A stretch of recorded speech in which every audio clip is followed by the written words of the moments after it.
Canada just got a wake-up call, and it came from Sweden. Saab's Gripen E fighter jet has done something nobody expected. It's forcing Canadian defense planners to rethink their commitment to the F-35 program. Today, we're going to dive deep into why Gripen E is shaking things up, what makes it a real challenger for Canada's skies, and whether this could actually change the future of NORAD's air dominance. Buckle up. This is about to get very interesting.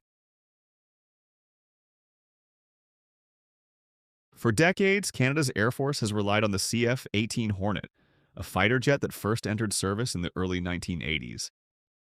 These jets have served Canada well, but they are old, really old, and expensive to keep flying. Canada needs a modern fighter to defend its massive airspace, protect the Arctic, and work with allies through NORAD and NATO. But here's the dilemma. The F-35 Lightning II was the government's top choice.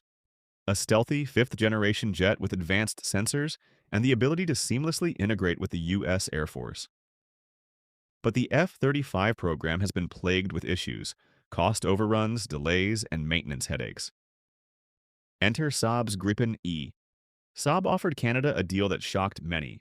A cheaper, easier-to-maintain fighter jet that can take off from short, icy runways and even be assembled in Canada, creating jobs and giving the country control over its own fleet. So Canada's dilemma is this. Stick with the expensive, complex F-35 program backed by Washington. Or go with a cost-effective, independent solution like the Gripen E that could give Canada more sovereignty but risk straining ties with the U.S. The Saab Gripen E might be the most underrated fighter jet in the world. And for Canada, it could be almost tailor-made. First, cost matters. The Gripen E is far cheaper to buy and operate than the F-35. Estimates suggest it can be flown for roughly 30 to 40% less per flight hour. That's a big deal for Canada's budget, which needs to stretch across a massive territory. Second, Canada's geography is extreme. Much of the country's air bases are in remote, icy locations where long, perfectly maintained runways aren't always available. Gripen E was designed to take off and land on short, even improvised runways, a huge advantage for Arctic patrols and quick response missions. Third, maintenance is simple and fast. Gripen E was built for countries with smaller air forces, meaning it can be turned around in minutes with minimal ground crew. That keeps more jets flying and fewer stuck in hangars. And finally, Saab offered Canada something the US didn't: full technology transfer and local production. That means Canadian workers could build, service, and upgrade the jets domestically, boosting the economy and ensuring independence from foreign approval for upgrades. Put all of that together, and it's easy to see why many defense analysts argue the Gripen E is the perfect match for Canada's needs, even if politics might favor the F-35. When Saab pitched the Gripen E to Canada, it didn't just deliver a fighter jet, it dropped a political bombshell. Saab's offer included full technology transfer and the possibility of building the jets in Canada. This would give Canada control over its own fleet, allow domestic companies to handle maintenance and upgrades, and create thousands of high-tech jobs. But here's the twist. Such a deal could reduce Canada's dependence on the United States. And that's where things get complicated. Washington has been strongly pushing the F-35 across NATO, arguing that having a common fleet of stealth fighters ensures better interoperability. If Canada chose the Gripen E, it could risk straining relations with its most important defense partner, and potentially complicate its role in NORAD operations, which are tightly linked with U.S. Air Force systems.